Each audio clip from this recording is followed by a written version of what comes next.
नमस्कार दोस्तों, मैं अनिल कुमार, सहायक आचार्य राजनीति विज्ञान, राजकीय महाविद्यालय मुंडावर। आज की इस ऑनलाइन कक्षा में आप सभी का स्वागत है। इस वीडियो के माध्यम से हम बीए फर्स्ट ईयर के पॉलिटिकल साइंस के टॉपिक पंडित जवाहरलाल नेहरू जी, जो कि भारतीय राजनीतिक विचारों के अंतर्गत आते हैं, उनका अध्ययन करेंगे। दोस्तों, पूर्व के वीडियो के अंतर्गत हम नेहरू जी का सामान्य परिचय पढ़ चुके हैं, उनके धर्मनिरपेक्षता संबंधी विचार पढ़ चुके हैं और फांसीवाद, साम्राज्यवाद संबंधी उनके विचार पढ़ चुके हैं। अब इस वीडियो के माध्यम से हम उनके लोकतंत्र के संबंध में विचार क्या हैं उन पर चर्चा करेंगे। तो लोकतंत्र के संबंध में नेहरू जी क्या कहते हैं? उनके अनुसार लोकतंत्र सर्वोत्तम व्यवस्था है और लोकतंत्र एक व्यापक धारणा और व्यवस्था है। राजनीतिक लोकतंत्र तक पहुंचने का एक मार्ग है, स्वयं कोई लक्ष्य नहीं है। ये लक गलती से टाइप हो गया, माफ़ी चाहूँगा। और अब इसकी अगर हम व्यापक तौर पर चर्चा करें तो दोस्तों, जो सर्वोत्तम व्यवस्था बताई गई है लोकतंत्र को नेहरू जी ने, तो वो ऐसा क्यों कहते हैं? तो दोस्तों, नेहरू जी के चिंतन को अगर हम देखें या उनके कार्यकलापों को देखें या उनके जीवन को देखें, तो ये सब चीज़ें इस बात के प्रतीक है कि वे महान लोकतंत्रवादी थे और लोकतंत्र में उनकी गहरी आस्था थी। वे राजतंत्र, कुलीन तंत्र और अधिनायकवाद आदि उन सभी राजनीतिक व्यवस्थाओं के कटु आलोचक थे जो लोकतांत्रिक मार्ग में विश्वास नहीं करती थी। वे स्वतंत्र भारत के लिए या विश्व के अन्य किसी भी राज्य के लिए लोकतंत्र को ही सबसे उपयुक्त शासन प्रणाली मानते थे। इसीलिए साम्यवाद की प्रगति से प्रभावित होते हुए भी नेहरू साम्यवादी शासन को आदर्श रूप में स्वीकार नहीं कर सके थे। दोस्तों, जो पंचवर्षीय योजना का मॉडल है जो नेहरू जी ने लागू किया था, अब तो हालांकि बंद कर दिया गया, नीति आयोग बन गया है, लेकिन जो पंचवर्षीय योजनाएं हैं जिनके माध्यम से हमने तेज गति से आर्थिक प्रगति की, तो वो पंचवर्षीय योजनाओं का मॉडल साम्यवादी व्यवस्था से प्रभावित होकर पंडित जी ने यहाँ लागू किया था।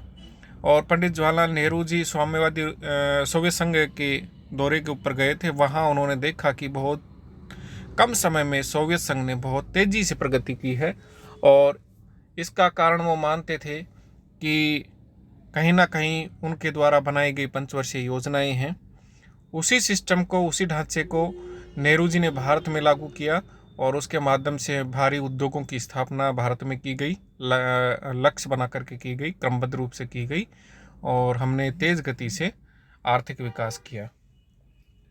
लेकिन इसके बावजूद भी वो साम्यवादी शासन को अच्छा नहीं मानते थे, क्योंकि इसमें व्यक्ति के अधिकार और स्वतंत्रताएं सुरक्षित नहीं होती हैं। ठीक है, आर्थिक प्रगति के लिए आप उसको पंचवर्षीय योजना को लागू कर दो, तो जो पंचवर्षीय योजनाएं थी वो भी लोकतांत्रिक स्वरूप में लागू की गई थी हमारे यहाँ। तो ये बात आप ध्यान रखें। अपने लक्ष्यों की प्राप्ति के लिए वे किसी भी ऐसी व्यवस्था को नहीं मानते थे या नहीं अपना सकते थे जो हिंसा, क्रांति, युद्ध और विनाश के साधनों के आधार पर कार्य करती हो। यद्यपि वे इस बात को स्वीकार करते थे कि व्यवहार के अंतर्गत लोकतंत्र में अनेक कमियां होती हैं, लेकिन फिर भी वे इसे सुदृढ़ आधारों पर परिवर्तन लाने का एक प्रभावी साधन मानते थे। लोकतंत्र में कुछ ऐसी बातें होती हैं जो इसे अन्य किसी भी राजनीतिक व्यवस्था की तुलना में श्रेष्ठ बना देती हैं। ये बातें हैं व्यक्ति और समूह दोनों की स्वाधीनता, विचार और कार्य की सीमित स्वतंत्रता, वयस्क मताधिकार, निर्वाचित प्रतिनिधियों द्वारा शासन संचालन, शासकों को बदलने का जनता का अधिकार, और इन सबसे बढ़कर कोई चीज़ है तो वह है समानता। समानता से उनका आशय विकास के लिए अवसर की समानता से था, जिसमें यह बात निहित है कि समाज में जो व्यक्ति जितनी अधिक कमजोर स्थिति में हैं, उन्हें विकास के लिए उतनी ही ज़्यादा सुविधाएं दी जाएं, उतनी ही ज़्यादा अवसर दिए जाएं। लोकतंत्र एक व्यापक धारणा और व्यवस्था है। इस संबंध में नेहरू जी कहते हैं कि लोकतंत्र को एक राजनीतिक व्यवस्था मात्र ही नहीं, वरन जीवन के जो विविध पक्ष होते हैं, अलग अलग पक्ष होते हैं, जैसे कि राजनीतिक है, सामाजिक है, आर्थिक है, इनसे जुड़ी हुई एक व्यापक व्यवस्था है लोकतंत्र। उनका विचार था कि सामाजिक और आर्थिक लोकतंत्र के अभाव में राजनीतिक लोकतंत्र का कोई मूल्य नहीं है। उनकी दृष्टि में राजनीतिक लोकतंत्र का महत्व यह था कि वह सामाजिक लोकतंत्र की दिशा में एक चरण है। उन्होंने स्वयं एक बार पत्र में लिखा था कि व्यक्तिगत रूप से राजनीतिक लोकतंत्र को स्वीकार करने के लिए तैयार हूं, लेकिन इस आशा के साथ कि वह सामाजिक लोकतंत्र में परिवर्तित हो जाएगा। राजनीतिक लोकतंत्र लक्ष्य तक पहुंचने का एक मार्ग है, स्वयं कोई लक्ष्य नहीं है। ये लाइन आप ध्यान रखें। इस प्रकार वे लोकतंत्र को एक शासन प्रणाली नहीं वरन एक जीवन दर्शन मानते थे। स्वयं नेहरू के शब्दों में लोकतंत्र अंतोगत्वा एक जीवन पद्धति है, सोचने का ढंग है, परिस्थिति से निपटने का तरीका है और उन बातों को बर्दाश्त करने का जिन्हें हम पसंद नहीं करते। नेहरू सोचते थे कि लोकतंत्र के लिए धर्मनिरपेक्षता के आदर्श को अपनाना बहुत जरूरी है, नितांत आवश्यक है।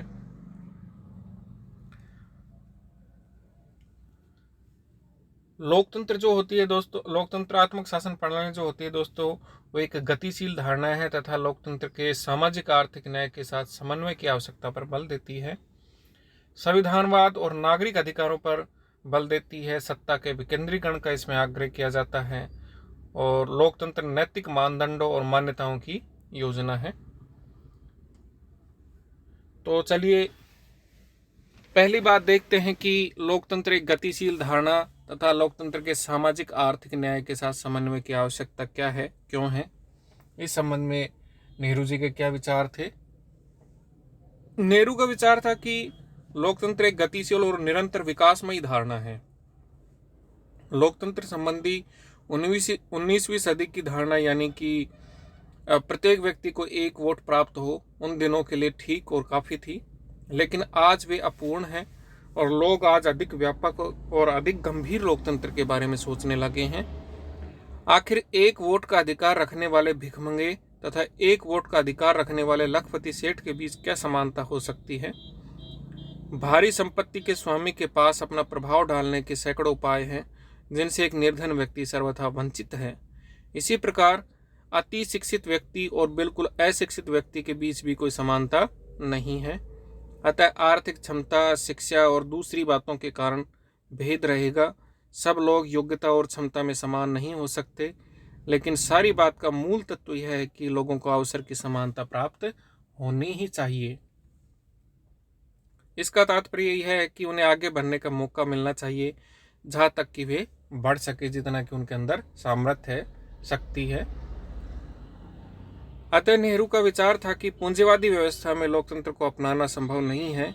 यदि ऐसे समाज में लोकतंत्र स्थापित हो भी जाए तो दरिद्रता, आर्थिक विषमताओं और सामाजिक असमानताओं के वातावरण में वह ज्यादा दिन जीवित नहीं रह सकता। 20वीं सदी में और विशेषतया भारत की परिस्थितियों में लोकतंत्र की सफलता तभी संभव है जबकि लोकतंत्र का सामाजिक आर्थिक न्याय के साथ समन्वय हो। आवश्यकता इस बात की है कि व्यक्ति की गरिमा और सामाजिक आर्थिक न्याय के बीच समन्वय स्थापित किया जाए और इसके लिए लोक कल्याणकारी राज्य और समतावादी राज्य की स्थापना आवश्यक है। इस दृष्टि से नेहरू का विचार था कि भारतीय समाज के दलित और पिछड़े हुए वर्गों को विशेष संरक्षण और विकास के लिए विशेष अवसरों की व्यवस्था नितांत आवश्यक है और इसके साथ ही आर्थिक क्षेत्र में नियोजन की पद्धति को अपनाकर सभी वर्गों के आर्थिक और सर्वांगीण विकास की दिशा में आगे बढ़ना होगा। अगली बात आती है संविधानवाद और नागरिक अधिकारों पर बल। नेहरू सर्वाधिकारवादी दृष्टिकोण के प्रबल विरोधी थे और संविधानवाद में उनकी गहरी आस्था थी। संविधानवाद व्यक्ति के शासन की तुलना में विधि के शासन को स्वीकार करता है और नेहरू लोकतंत्र के लिए इसे आवश्यक मानते थे। उनकी मान्यता थी कि सामाजिक और आर्थिक परिवर्तनों के लिए राज्य के लिए व्यक्ति के जीवन में हस्तक्षेप करना आवश्यक हो सकता है, लेकिन किसी भी स्थिति में व्यक्ति के जीवन में राज्य को अमर्यादित और असीमित रूप में शक्ति के प्रयोग का अधिकार नहीं होना चाहिए। लोकतांत्रिक व्यवस्था के आवश्यक अंग के रूप में नेहरू ने नागरिक अधिकारों को अत्यंत महत्वपूर्ण माना, किंतु साथ ही उन्होंने इस बात पर बल दिया कि जो लोकतांत्रिक व्यवस्था है उसके अंतर्गत नागरिकों में कर्तव्यों के प्रति निष्ठापूर्ण समर्पण जरूरी है, आवश्यक है। अगली बात है दोस्तों कि सत्ता के विकेंद्रीकरण का आग्रह करते हैं नेहरू जी। वो केंद्रीकरण के पक्षधर नहीं थे, क्योंकि जो शक्तियों का केंद्रीकरण है वो कहीं ना कहीं निरंकुश शासन की स्थापना की ओर ले जाता है। तो नेहरू जी चाहते थे कि शक्तियों का विकेंद्रीकरण हो। नेहरू राजनीतिक शक्ति के केंद्रीकरण को लोकतांत्रिक व्यवस्था के लिए एक संकट मानते थे और उनका स्पष्ट विचार था कि सत्ता के दुरुपयोग को रोकने का एक ही मार्ग हो सकता है तथा वह नीचे के स्तरों तक सत्ता का विकेंद्रीकरण है। नेहरू ने अपनी इस मान्यता के आधार पर ही 2 अक्टूबर 1959 को लोकतांत्रिक विकेंद्रीकरण की योजना अपनाई थी। लोकतंत्र नैतिक मानदंडों और मान्यताओं की योजना है। नेहरू जी लोकतंत्र को केवल एक राजनीतिक व्यवस्था ही नहीं वरन नैतिक मानदंडों और मान्यताओं की योजना मानते थे। उन्होंने कहा था कि मेरे विचार में लोकतंत्र का अर्थ एक विशेष प्रकार की सरकार तथा कानून संस्था से कुछ अधिक है। यह आवश्यक रूप से जीवन के नैतिक मानदंडों तथा मान्यताओं की एक योजना है। आप लोकतांत्रिक हैं अथवा नहीं, यह इस बात पर निर्भर करता है कि आप एक व्यक्ति अथवा एक वर्ग के रूप में किस प्रकार से आचरण तथा चिंतन करते हैं। लोकतंत्र के लिए अनुशासन, सहिष्णुता तथा पारस्परिक सद्भावना अत्यंत आवश्यक है। अपनी स्वतंत्रता के लिए दूसरों की स्वतंत्रता के प्रति आदर भाव होना बहुत जरूरी है, आवश्यक है। लोकतंत्र में परिवर्तन आपसी विचार विमर्श तथा समझाने बुझाने के आधार पर किए जाने हैं, हिंसक उपायों से नहीं। नेहरू के विचारों का यदि हम विश्लेषण करें दोस्तों, तो ये बात बिल्कुल स्पष्ट हो जाती है कि लोकतंत्र से उनका आशय था समाज का आत्मानुशासन। ये बहुत ही इंपॉर्टेंट वाक्य है। उन्होंने कहा था कि आप लोकतंत्र की सैकड़ों परिभाषाएं दे सकते हैं, किंतु इसकी एक परिभाषा निश्चित रूप से समाज का आत्मानुशासन है। ऊपर से थोपा गया अनुशासन जितना कम होगा, आत्मानुशासन उतना ज्यादा होगा। आत्मानुशासन की स्थिति को प्राप्त करने के लिए नेहरू ने शिक्षा व्यवस्था है उसको बहुत ज्यादा फोकस किया था। लोकतंत्रवादी के नाते व्यक्ति के महत्व में नेहरू का अटूट विश्वास था। उनका मुख्य सिद्धांत यह था कि राज्य व्यक्ति के लिए न कि व्यक्ति राज्य के लिए। नेहरू अपने विरोधियों के विचारों के प्रति सहनशीलता और सम्मान की भाव रखते थे। उनकी दृष्टि में हठवादिता और रूढ़िवादिता की प्रवृत्ति लोकतंत्र के लिए घातक थी। लोकतांत्रिक भावना की मांग है कि हम अपनी समस्याओं का निराकरण आपसी बातचीत के माध्यम से करें, तर्क वितर्क के माध्यम से करें, विचार विमर्श के माध्यम से करें, शांतिपूर्ण उपायों से करें। नेहरू हर कार्य को लोकतांत्रिक ढंग से करने के आदी थे। वे समुचित संवैधानिक साधनों द्वारा अपनी मांगें मनवाने और निर्णयों में परिवर्तन कराने के प्रयत्नों के पक्ष में थे, लेकिन प्रत्यक्ष कार्रवाई जैसी कोई भी आंदोलनात्मक तकनीक उसकी दृष्टि में तानाशाहीपूर्ण थी, अलोकतांत्रिक थी। नेहरू जी दोस्तों संसदीय व्यवस्था की जो श्रेष्ठता है उसमें बहुत ज्यादा विश्वास करते थे।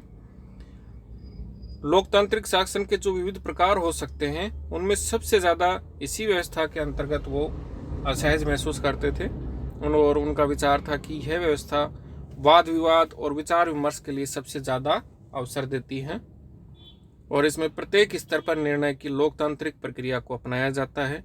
इसमें अल्पसंख्यकों के हित भी अधिक सुरक्षित होते हैं।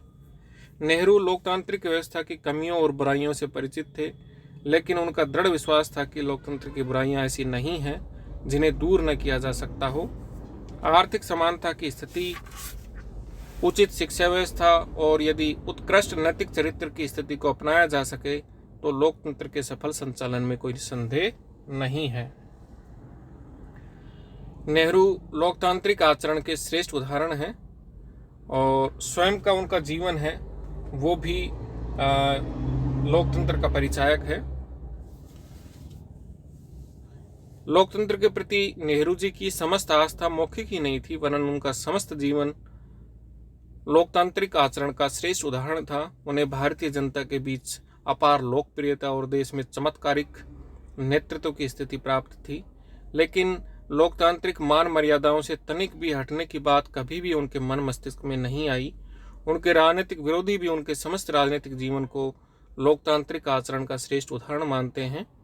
नेहरू काल के प्रसिद्ध सांसद हिरेन मुखर्जी लिखते हैं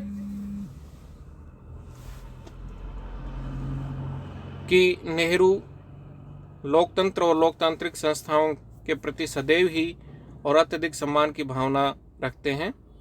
और चेस्टर बोल्स, जो कि भारत में अमेरिकी राजदूत थे उस समय, उन्होंने लिखा कि भारत में जवाहरलाल नेहरू की राजनीतिक शक्ति इस सीमा तक सर्वोच्च थी कि उनके द्वारा आसानी से एक व्यक्ति के शासन के मार्ग को अपनाया जा सकता था, लेकिन नेहरू जी ने अपना जो जीवन है, अपना जो शासन है, वो लोकतंत्र को मजबूत करने की दिशा में लगाया।